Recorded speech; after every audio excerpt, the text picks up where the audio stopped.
여러분, 내 앞에 누가 선물을 준다고 한번 가정해 보십시다. 하나는 부피가 엄청 커요. 근데 비싼 게 아니에요. 하나는 작은데 되게 비싼 거라. 어느 선물 가지실랍니까? 당연하죠.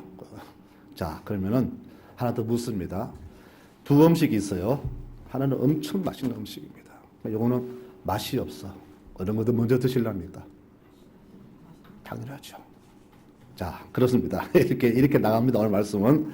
이렇게 맛있는 음식도 먼저 먹고 좋은 거 먼저 잡는 것이 우리의 심리잖아요.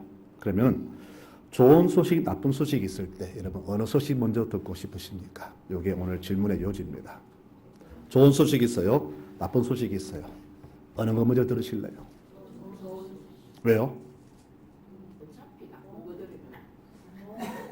아, 좋은 거 듣고 그러면 기분 사라지잖아요. 좋은 소식, 기쁨이. 그러면은 나쁜 소식 듣고 나는데 기분 나쁜데 좋은 거 들으면 기분 좋잖아요. 그렇죠? 자, 취향이 다릅니다. 이게 소식부터. 자, 오늘 이야기 그 이야기입니다. 근데 이 두 가지 소식이 서로 별개가 아니고 서로 연관된 소식이라면 여러분 정말로 신중하게 우리가 고민할 문제라 그렇게 봅니다. 우리 인생은 우리가 출생부터 죽음까지 별개가 아니죠. 쭉 연결되어 있잖아요. 그죠? 우리 동그라미처럼 이렇게 계속 돌아갑니다. 이것을 불교에서는 윤회라 그렇게 말하더라고요. 시작도 없고 끝도 없고, 그런데 사실은 사람은 시작이 있고 끝도 있습니다. 그러나 우리 인생은 출생부터 죽음까지 계속 떨어지지 않는 그런 연결되어 있습니다. 그리고 기쁜 소식이 있으면 나쁜 소식도 반드시 있게 마련이죠. 살면서 좋은 것만 있는 분은 아무도 못 느꼈을 겁니다. 좋은 소식이 있으면 반드시 나쁜 소식, 힘든 소식도 내게 오더라는 겁니다. 자녀가 출생하면 기쁘잖아요. 그러나 그 마지막은 뭡니까? 항상 죽음으로 마무리 짓기 때문에 어쩌면 우리 인생은 기쁘다가 슬프다가 또 슬프다가 기쁘다가 이것이 연속되는 것 같습니다. 살면서 깨닫는 사실 하나는 즐거움과 기쁨은 그 순간뿐이라는 것이죠. 여러분, 올림픽 금메달 선수가 금 땄을 때 그 얼마나 기뻤을까요? 그런데 그게 일주일 지나면 싹 사라집니다. 그런데 사별의 고통, 집안의 아픔, 이것은 평생 가잖아요. 그래서 인생에서 즐거움은 잠시고 슬픔, 아픔은 영원하다는 겁니다. 우리가 모두 공통적으로 바라는 삶이 있다면 풍요로움과 편안함과 아마 즐거운 인생일 겁니다. 그런데 그 풍요와 편안함도 잠시뿐이더라고요. 좋은 집 가면은 처음엔 좋아요. 이 넓은 집에 내가 사는구나. 너무 좋았는데 며칠 잠자고 나면은 그 집이나 옛날 학고방 집이나 지하 단칸방이나 똑같더란 것이죠. 그렇습니다. 아무리 큰 기쁨도 즐거움도 잠시뿐입니다. 부여와 풍요, 권력, 힘, 명예 모두가 이것을 받기를 바라지만은 이건 역시 잡았을 때 기쁨은 잠시뿐이고 오히려 다른 더 좋은 게 나타나니까 그것도 다 사라지더라는 것이죠. 자, 그런데 슬픔은 참 오래 갑니다. 평생 가도 잊지 못할 슬픔들이 얼마나 많습니까? 여러분에게도 잊지 못할 참 가슴 깊은 슬픔이 지금도 있고 제게도 있고요. 다 있습니다. 부탄이라는 나라가 있습니다. 우리 히말라야를 품고 있는 나라인데 세계 최빈국이지만은 행복지수는 아주 높은 국가입니다. 세계 10대 행복국가 중에서 들어가는 나라라고 합니다. 잘 살지 못한데 국민 85%가 자기는 행복하다 그렇게 느낀대요. 대신 미국은 최강대국이지만은 80%가 나는 불행하다라고 느끼고 있답니다. 미국 사람들 왜 그럴까요? 이유가 있어요. 항상 비교합니다. 비교하니까 누구를 비교하느냐? 나보다 높은 사람 비교하는 거죠. 저 집은 우리 집보다 아파트가 크네. 차도 좋은 차네. 저 신랑은 돈도 잘 버네. 저 집 애들 공부도 잘하네. 낮은 사람 보면은 나는 나만 행복한데 높이 보니까 늘 비교해서 자기는 불행한 거예요. 그래서 80%가 불행하다고 합니다. 근데 부탄 국민들은 아예 비교를 안 한다고 합니다.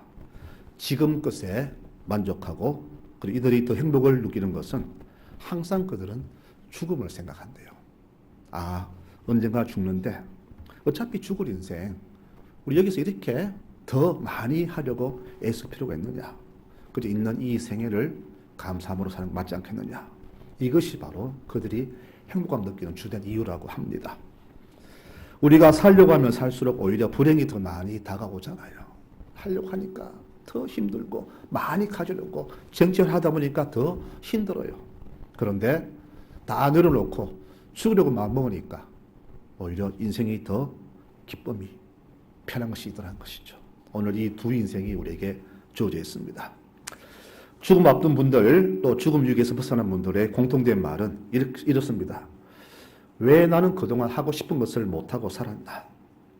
왜 지금껏 남의 눈치 보고 살았나? 내 인생 내가 살아야 되는데 지금까지 남 눈치 본 거예요. 남이 나를 어떻게 생각할까? 저 집은 저런데. 항상 비교했던 것이죠. 그런데 죽음을 맛보고 나니까 이게 아니었구나. 이런 후회감이 들더라는 것이죠. 그러면서 죽음 앞둔 시점에서 절실히 깨닫는 것은 모든 게 다 필요가 없다. 내가 그렇게 추구하고 목표하고 잡고자 했던 모든 것들이 이 죽음이라는 것 앞에서는 전혀 소용이 없다는 것을 깨닫게 된 것이죠. 그래서 죽음 위기에 벗어난 사람들 대부분이 인생을 새롭게 삽니다. 어떻게 해요? 지금까지는 나만 사랑하며 살았는데 이후로는 이웃을 돌보며 살더라는 것이죠. 이것이 바로 바른 인생이라는 것을 그제서야 깨닫게 된 겁니다. 저는 부탄 국민들의 이 행복감 높은 이유가 바로 이것이라고 봅니다. 이 땅에 미련 두지 않고, 물론 그때서 포기하는 게 아닙니다. 항상 죽음이 있기 때문에 이 죽음을 향해서 나가는 우리들은 무엇 하나 욕심내지 않고, 부자나 나나 다 죽으니까, 공평한 인생이니까 지금 이 삶이 행복하다. 그런 마음을 푸니까 그들이 행복하다는 것을 깨닫게 됩니다. 이를 볼 때 참 우리 믿는 사람들이 부끄러운 것은 우리는 내세가 있는 사람들이잖아요. 천국이 있잖아요. 구원이 있잖아요. 이것을 믿는 우리들은 어쩌면 그 부탄 국민들도 못한 모습으로 살고 있지 않나 그런 생각을 해봅니다.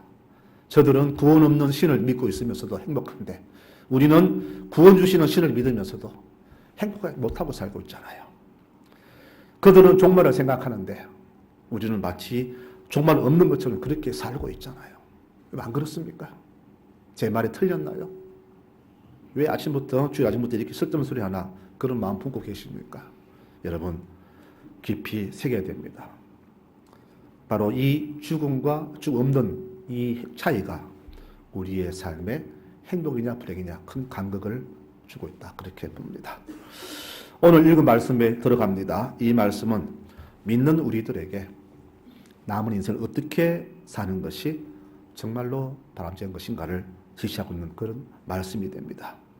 이렇게 나갑니다. 오늘 말씀은 만물의 마지막이 가까이 왔다라고 이렇게 말합니다. 여러분, 우리 사람 눈이 얼마나 어둡고 생각이 얼마나 짧은지 또 어리석은지 아십니까? 해마다 성탄을 우리는 맞이하잖아요. 그런데 이 성탄이 우리 인생의 마지막 날이라는 것은 우리 모르고 있잖아요. 그렇죠? 오시는 그날 그때부터 그날이 모든 것이 끝나는 날인데 우리는 그 종말보다 오신다는 기쁨 하나만 갖고 있잖아요.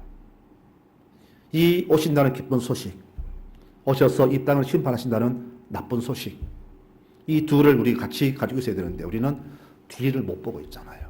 그저 기쁨만 생각하고 좋은 것만 생각하잖아요. 지금 우리 눈이 바로 그렇게 거기에 고정되어 있다는 사실, 우리가 얼마나 생각이 짧고 깊이 없는지를 한번 생각해야 될 것 같습니다. 성탄은 그냥 기쁨의 날만이 아니라 어떤 사람에게는 절망적인 날이 될 수가 있습니다. 우리는 어떤 자세로 다시 오실 성탄을 맞이할 것인가? 오늘 이 말씀을 이 베드로전서 4장 말씀 속에서 한번 찾아보고자 합니다. 먼저요, 우리는 다시 오실 주님을 맞이할 때에 정말로 우리가 정신 차리고 기도로 기다려야 됩니다. 이렇게 말합니다. 오늘 말씀 보니까 만물의 마지막 가까웠으니 너희는 정신을 차리고 근신하여 기도하라. 이렇게 베드로 사도는 준비 사항을 알려줍니다. 정신 차리라. 무슨 말이겠어요? 우리가 주님보다 다른 곳에 몰두가 있다는 그런 말이 아니겠어요? 믿는 자들의 시선이 주님이 아니라 다른 곳에 집중되어 있다는 말입니다. 그러니 정신 차리라는 겁니다. 차리고 주를 바라보라. 그런 말입니다. 우리가 어디에 몰두하고 있습니까? 주님이 아닌 세상에 몰두하잖아요. 그럼 내가 주를 바라보는지 세상 바라보는지 어떻게 우리가 판단할 수 있나? 여러분, 노아 홍수를 한번 볼까요? 홍수를 대비하러 그렇게 외쳤지만은 사람들은 흘려들었습니다. 아, 예수쟁이는 늘 저렇게 말하는 모양이다. 흘려들었어요. 사랑해야 됩니다. 우리 같이 기도하십시다. 이 말은 그냥 우리가 그냥 뱉는 말로 생각했었어요. 이 습관적인 말 속에 진리가 있고 힘이 있는데 우리는 그 말을 귀담아 듣지 않습니다. 늘 그렇게 하는 잔소리라 생각하고 교인도 저렇게 말한다 했었습니다. 그들은 결혼하고 잔치하고 즐기며 살았죠. 비가 오기 직전까지 그렇게 살았습니다. 지금 우리의 모습이 그 모습 아닌가요? 만물의 마지막이 지금 곧 다가왔는데 우리는 아직도 멀었다고 생각하고 아, 목사는 늘 저렇게 말해서 교인들에게 겁을 주는 모양이다. 그렇게 흘려듣고 있는 거예요. 비가 갑자기 오지 뭐 어느 날 예고하고 옵니까? 아니잖아요. 정말도 그렇습니다. 주님께서 갑작스레 오신다고 했어요. 도둑처럼. 도둑이 가기 전에 아, 그 누구 집이죠? 제가 10시에 가겠습니다. 준비하세요. 그런 도둑이 있습니까? 아니잖아요. 갑자기 오잖아요. 근데 우리는 그 말에 관심 안 두고 있잖아요. 지금 내 마음 시선이 거기에 없잖아요. 바로 이것이 주를 바라보는가 아닌가를 나타내는 그런 기준점이 됩니다. 우리에게 정신 차려 기도라고 하십니다. 세상에 빠지지 않으려면 기도뿐입니다. 여러분, 기도 힘을 아십니까? 기도 능력 아십니까? 뭐 기도보다 병하면 낫지. 뭐 내 입을 할 수 있는데 그런 사람도 집안에 갑작스레 일 생기니까 기도해달라고 부탁합니다. 여러분, 기도를 가볍게 여기지 마십시오. 기도는 습관이 아닙니다. 정말 주의 능력을 의지하고 그분께 호소하는 우리의 마지막 최후의 목숨 같은 호소입니다. 우리가 세상에 안 빠지려면 주를 바라보면서 기도해야 하는 시점입니다. 그런데 많은 교인들이 기도하지 않습니다. 저는 기독교 2000년 역사를 바라보면서 중세기 1500년대 그때를 우리가 암흑기라 하는데 저는 지금 우리 시대가 가장 암흑기라 그렇게 판단합니다. 왜요? 영적으로 최고로 게으른 시대가 바로 이 시대이기 때문입니다. 중세에는 그래도 기도했습니다. 사람들이. 우리는 기도도 안 하잖아요. 기도에 게으르잖아요. 영적으로 게으른 시대, 암흑기가 아닌가요? 기도가 적다는 것은 기도 안 해도 내 육신이 별로 불편치 않다. 배고프지 않다. 불편이 없다. 그런 말이 되겠죠. 우리 성도들의 생각이 사고가 영적으로 주 앞에 바로 서고 영혼이 바로 서는 이것보다는 육적으로 잘 되면 그것을 축복으로 생각하고 육이 좋으니까 편하니까 넓으니까 많으니까 풍요로우니까 기도 안 된다. 이게 성도의 자세가 아니잖아요. 여러분, 내가 육이 좋아서 편안해서 기도를 쉬고 있다? 안 한다? 바로 내 영이 죽어가고 있는 그런 증거가 아닐까요? 문호병자들은 아픔을 못 느낍니다. 뜨거운 물이 쏟아져도 칼이 찔려도 아픔 못 느낀대요. 지금 우리가 바로 그런 모습의 상태가 아닌가. 여러분, 육신이 어차피 죽는 것이지만은 내 영이 죽으면 어떻게 됩니까? 여러분 한번 생각해 보셨나요? 육의 고통보다 마음의 고통, 신적인 고통이 더 힘들었잖아요. 안 그렇습니까, 여러분? 우리는 그런데 별로 여기에 관심을 안 둡니다. 주여, 아까 읽었던 말씀처럼 주여, 정한 영혼을 내게 창조하시고 성령께서 나를 씻어주셔서 내 제약된 영혼을 깨끗게 하시고 바로 서게 하소서. 왜 이런 기도가 우리에게 나오지 않습니까? 오늘 바울은 말합니다. 주를 다시 맞이할 우리의 모습은 정신 차려서 주님께 집중하고 기도로 준비하라. 이렇게 우리에게 주문을 합니다. 여러분, 이것은 하나님의 말씀입니다. 이렇게 두 번째 성탄을 정신 차려 기도하면서 준비하시는 우리 교우들이 되시기를 축원합니다. 여러분, 그렇게 준비해야 합니다. 두 번째 우리의 준비 사항은요, 서로 사랑하되 뜨겁게 사랑하며 그분을 기다려야 됩니다. 교회에서 제일 많이 쓰는 단어 사랑이잖아요. 습관적으로 쓰이고 진심으로 쓰이는 단어가 사랑입니다. 제일 중요한 소중한 단어가 사랑입니다. 세상 모든 것 다 사라져도 남을 것 세 가지가 있다 했어요. 믿음, 소망, 사랑 세 가지는 끝까지 남는다 했습니다. 그런데 거기서도 제일 중요한 게 사랑이라고 했습니다. 그러면 어떤 것을 사랑이라 할까? 좋아하면 사랑인가? 여러분, 고린도전서 13장에서 사랑은 어떤 것인가를 우리에게 분명히 알려주고 있습니다. 사랑은 뭐냐? 오래 참는 것이다. 나에게, 너에게 오래 참는 것이다. 온유한 것이다. 항상 마음이 따뜻하게 모든 사람을 그렇게 사랑으로 따뜻한 마음 맞아주는 것. 온유한 것. 시기하지 않는 것. 남이 잘 된다고 해서 배합하지 않고 남이 잘 되면 오히려 기뻐하며 축복하는 그런 마음. 자랑하지 않는 것. 내 왕년에 아닙니다. 이웃의 좋은 점을 자랑해 주는 것. 나의 자랑을 낮추는 것. 그리고 교만하지 않는 것. 무례히 행하지 않는 것. 요즘 얼마나 사람들이 무례합니까? 예의가 없습니다. 애나 어른이나 어른도 아이들에게 함부로 대하고 애들도 어른에게 함부로 대합니다. 교인들은 하나님께 함부로 대해요. 무례합니다. 사랑이 아닙니다. 사랑은 무례하지 않다 그랬습니다. 또 자기 이익을 구하지 않습니다. 말세가 되면은 제일 먼저 나타나는 게 자기 사랑이라 했어요. 남은 관심 없습니다. 나만 잘 되면 돼요. 나만 좋으면 됩니다. 이게 바로 자기애입니다. 내 사랑은 그게 아니라 했어요. 내 유익 구하지 않고 이웃의 유익을 구하는 것이 사랑이라 했습니다. 그리고 성내지 않고 악한 것을 생각지 않고 불의를 기뻐하지 않고 진리를 기뻐하며 모든 것을 참고 모든 것을 믿으며 모든 것을 바라며 견디는 것. 이게 사랑이라 했습니다. 우리는 사랑과 좋은 것을 구분 못했었어요. 여러분, 말세에는 이런 사랑한 모습으로 주를 기다리라. 그렇게 우리에게 주님 말씀합니다. 우리에게 이 사랑이 없으면은 우리가 아무리 크고 놀라운 일을 행하고 하더라도 아무 소용이 없다고 했습니다. 주님 원하시는 사랑은 바로 그겁니다. 내 참된 마음으로 하는 참사랑. 이 참사랑을 주께서 우리에게 원합니다. 입으로 부르짖지 말고 진정으로 내 마음과 진심을 담은 사랑을 주께서는 원하시는 거예요. 사랑은요, 놀라운 능력이 있습니다. 어떤 능력이냐? 모든 죄를 다 덮어주는 능력이 있다 그랬습니다. 내가 이웃을 용서하면 주님도 나를 용서하십니다. 너희 원수를 사랑하며 너희를 박해하는 자를 위하여 기도하라.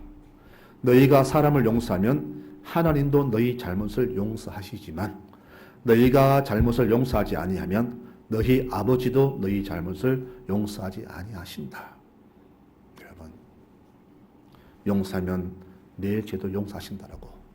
그래서 사랑은 이런 놀라운 능력이 있는 겁니다. 우리가 많이 쓰는 단어 중에 사랑 말고 또 은혜라는 단어가 있죠. 은혜 많이 받았다. 그럽니다. 은혜. 은혜는 뭐냐? 하나님 그 사랑의 극치를 은혜라 합니다. 사랑의 최고봉을 은혜라고 하는 겁니다. 우리는 내가 좋아하는 사람만 좋아하잖아요. 좋아하는 사람에게 기쁨도 주고 선물도 주고 사랑하고 아껴주잖아요. 싫어하는 사람은 사랑 주지 않습니다. 그렇잖아요. 다 그렇습니다. 그런데 하나님 사랑은 달라요. 우리는 사랑받을 자격이 없습니다. 그런데 그분은 우리에게 사랑을 주십니다. 내가 거부해도 안 됩니다. 강제로 주셔요. 이것을 불가항력적 은혜라 그렇게 말합니다. 내가 거부해도 안 받겠다 해도 강제적으로 그 힘으로 사랑을 주시는 거예요. 이것을 바로 은혜라고 합니다.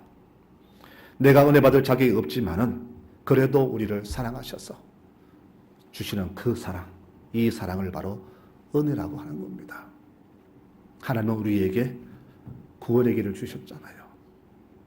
그냥 놔둬도 됩니다. 자기 저로 다 죽을 인생이잖아요. 그런데 불쌍히 보시고 우리에게 구원받을 자격을 주셨잖아요. 아들을 보내가지고.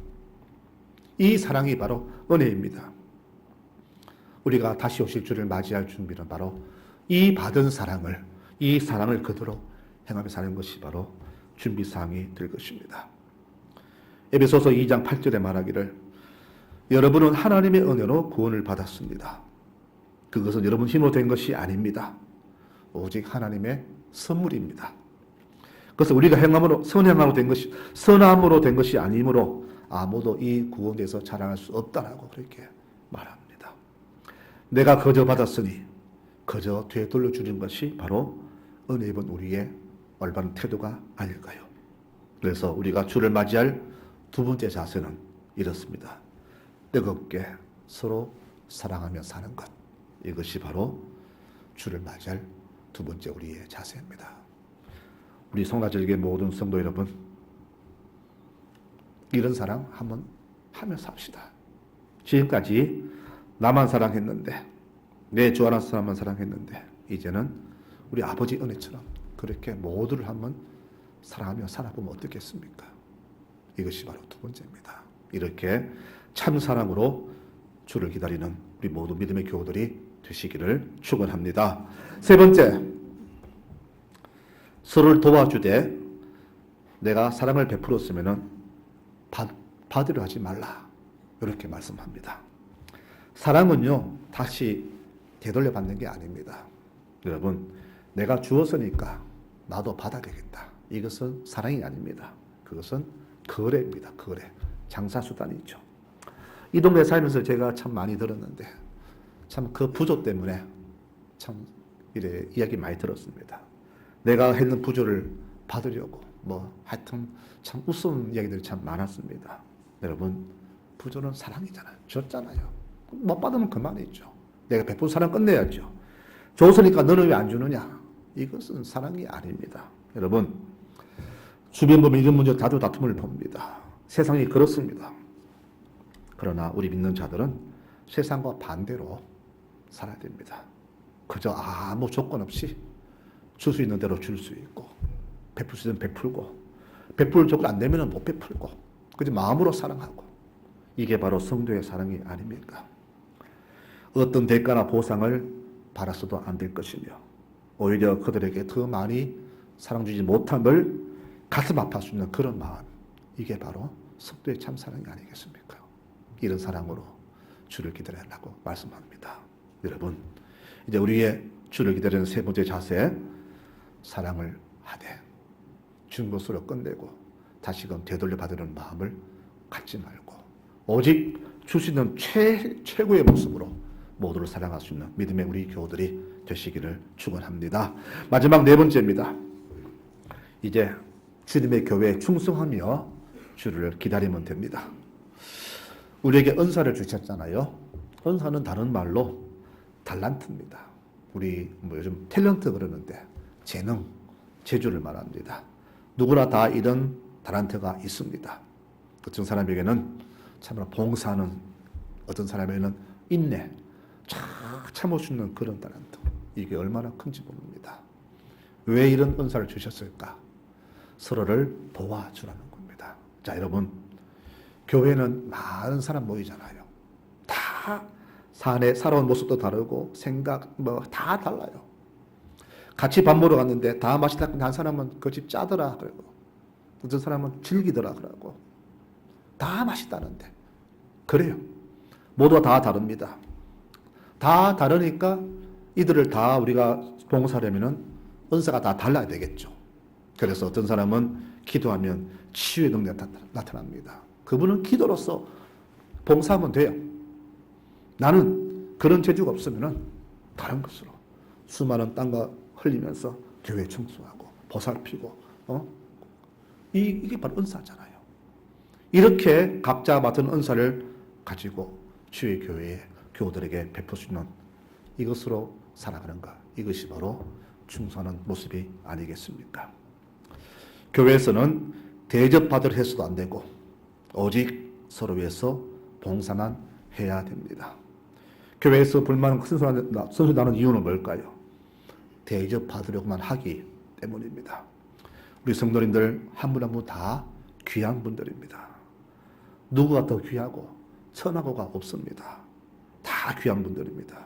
그러면 우리는 모두가 한결같은 마음으로 섬김에 최선을 다하는 성도가 되어야 합니다. 여러분, 신앙생활에서 게으름은 큰 죄가 된다는 것을 기억하십시오. 한 달을 더 받은 종의 최후가 어떤 걸 우리가 알지 않습니까?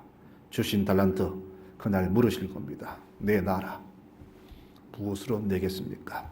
바로 충성하면서 살아온 우리의 모든 삶이 그날에 주께 드려질 큰 열매가 될 것입니다. 내 몸에 있는 장기들이 자기 징조에 게으르면서 게으름 피운다면 이 몸도 망가질 것입니다. 입이 불만을 했어요. 저 위장은 참 게으르다. 가만 앉아가지고 내가 힘들어서 씹어서 넘겨주면 받아 먹기만 하네. 에이, 나도 모르겠다. 안 씹어. 안 먹어. 자, 그러면 몸은 성할까요? 아니잖아요. 우리 모두는 다 부족한 사람들입니다. 그러므로 나의 부족함을 스스로 인정한다면 서로의 부족함도 인정해주고 그의 부족함을 채워주고 보충할 수 있는 그것이 바로 우리의 진정한 사랑의 모습이라고 성경은 말합니다. 고린도전서 12장 22절에 몸 가운데 약해 보이는 지체가 오히려 더 필요하다라고 했어요. 여러분, 무슨 말입니까? 내 몸 장기 중에 귀한 게 있고 좀 덜 귀한 게 있잖아요. 그런데 귀한 것을 우리가 많이 신경 씁니다. 내장, 오장, 육부 얼마나 신경 씁니까? 왜? 생명과 직결되거든요. 그런데 상대적으로 우리가 뭐 귓볼이라든가 손톱이라든가 이런 거 별로 신경 안 쓰잖아요. 그런데 여러분, 손톱 하나 빠져보세요. 온몸 다 아프잖아요. 우리가 몸에서 가장 약해 보이는 것, 별로 안 중요해 보이는 것들을 더 귀한 이유가 바로 이것들이 하나 탈날 때에 온몸에 다 탈난다는 사실을 생각한다면 우리는 내 몸 전체 무엇 하나라도 소중히 여기듯이 교회를 바라볼 때, 성도를 바라볼 때 모든 분들을 다 그렇게 귀한 분으로 여기며 대하는 것이 우리의 태도가 되어야 할 것입니다. 어떤 분 그럽니다. 왜 목사님은 편애합니까? 그런 말이 한 번씩 들려와요. 편애가 뭡니까? 누구에게 집중 사랑 준다는 말이죠. 여러분, 편애가 아닙니다. 약한 분을 좀 더 신경 쓰는 것뿐이에요. 아픈 분을 좀 더 신경 쓰고 힘든 분을 좀 더 도와주고 믿음 적은 분을 좀 더 살펴주고 이것뿐이에요. 근데 그것을 편애한다 하면 안 되죠. 여러분, 어느 부모가 자식이 있는데 한 자식만 집중상하고 다른 자식은 내팽개칩니까? 아니잖아요. 여러분, 그러므로 먼저 믿은 분들은 나중 믿은 분들을 더 당겨주고 이끌어주고 살펴가야 됩니다. 건강한 분은 약한 분을 좀 더 케어해주고요. 좀 가진 분들은 힘든 가정에 좀 더 베풀고 이게 바로 사랑 아닌가요? 이게 바로 주 앞에 충성하는 모습이 아닌가요? 오늘 달력을 보니까 오늘부로 제가 우리 교회 부임한 지 딱 만 7년 됐습니다. 제가 18년도 요 마지막 성탄 요 주일 요때 제가 첫 설교를 했습니다. 만 7년 오늘 들어갑니다. 참 그동안 많은 사랑을 받았었습니다. 제가 들으지 못한 게 너무 많아서 항상 교우들을 보면 죄송할 뿐입니다. 나름의 온 힘을 다해서 게으르지 않고 뛰었지만은 그것은 제 생각일 뿐 주님의 그 생명체가 어떻게 기록될지 모르겠습니다. 언제까지 제가 목회를 할 수 있을지 모르겠지만은 하는 동안에 제가 최선을 다할 겁니다. 결코 부끄럽지 않게 자신에게 자책이 없도록 저는 최선을 다할 겁니다. 오늘 이 성탄을 준비하는 두 번째 우리의 자세를 오늘 말씀을 드렸습니다. 주님 오심은 기쁜 소식입니다. 그러나 오셨을 때 주어질 심판은 그리 기쁜 소식이 아니겠죠. 왜? 주를 모르는 사람들은 그날 얼마나 힘든 날이 되겠습니까? 그러므로 지금 주신 이 삶의 현장에서 우리는 언제 오셔도 그분을 기쁘게 맞이할 그런 준비된 모습으로 살아가는 교우들이 되었으면 참 좋겠습니다. 오늘 대림절 네 번째 주일입니다. 다가올 두 번째 성탄은 세상의 마지막 날입니다. 그 성탄 날이 구원의 날이 될지 아니면 멸망 날이 될지는 우리 믿음의 결과로 그날 결정이 될 겁니다. 그러므로 철저하게 우리는 그날을 준비해야 합니다. 슬기로운 다섯 처녀처럼 늘 자기 삶의 자리에서 충성을 다하고 육신을 절제하며 기도로 그날을 준비해야 합니다. 그날에는 온 우주가 들썩이는 놀라운 날이 될 것입니다. 첫 성탄 때도 세상은 희비가 걸렸죠. 첫 성탄 때는 천군 천사의 찬양이 있었지만은 두 번째 성탄은 통곡 소리가 온 우주에 울려 퍼질 것입니다. 보라, 구름을 타고 오신다. 모든 사람이 그분을 뵐 것이며 그분을 찌른 사람들도 그분을 볼 것이다. 또 세상의 모든 민족들은 그분으로 인해서 슬피 울 것이다. 반드시 그렇게 될 것이다. 계시록 1장 7절 말씀입니다. 여러분, 성탄은 좋은 소식입니다. 그러나 멸망은 나쁜 소식입니다. 두 가지 같이 우리에게 임할 것입니다. 그러니 어떻게 이 날을 준비할까요? 오늘 읽은 말씀을 한번 읽어드리고 말씀을 마무리합니다. 만물의 마지막이 가까이 왔으니 그러므로 너희는 정신을 차리고 근신하여 기도하라. 무엇보다도 뜨겁게 서로 사랑할지니 사랑은 허다한 죄를 덮느니라. 좀 더 쉬운 성경을 읽어드리면요, 세상의 마지막이 가까웠으니 정신을 차리고 자제하며 기도하십시오. 무엇보다도 열심히 서로 사랑하십시오. 사랑은 많은 죄를 덮어줍니다. 이 말씀입니다. 자신에게는 절제하며 기도로, 이웃에게는 뜨거운 사랑으로 그날을 준비함이 지혜로운 기다림이 될 겁니다. 주님 만날 그날에 어떤 소식이 우리에게 들려지길 원하십니까? 마태복음 25장 34절의 말씀이 저는 우리 모든 교우들에게 한결같이 들려지기를 소망합니다. 그때 왕이 오른편에 있는 사람들에게 내 아버지의 복을 받은 사람들아, 와서 세상이 창조된 때부터 너희를 위해 준비된 나라를 물려받아라. 저는 이 축복의 말씀이 우리 모두에게 임하기를 축원합니다. 여러분, 그러기 위해서 우리는 정말로 지금부터 준비된 삶을 살아야 됩니다. 매일매일 힘겨운 영의 싸움과 육의 삶을 살아가고 있는 우리 모든 성도님들, 이 날을, 그 날을 소망 중에 바라보면서 순간순간 지혜롭게 준비하여서 주를 기다리는 모든 성도들이 되시기를 축원합니다. 이 성탄의 기쁜 소식이 우리 모든 교우들 가정 한 분 한 분에게 널리 깊이 울려 퍼지기를 간절히 축원합니다. 메리 크리스마스. 기도하겠습니다.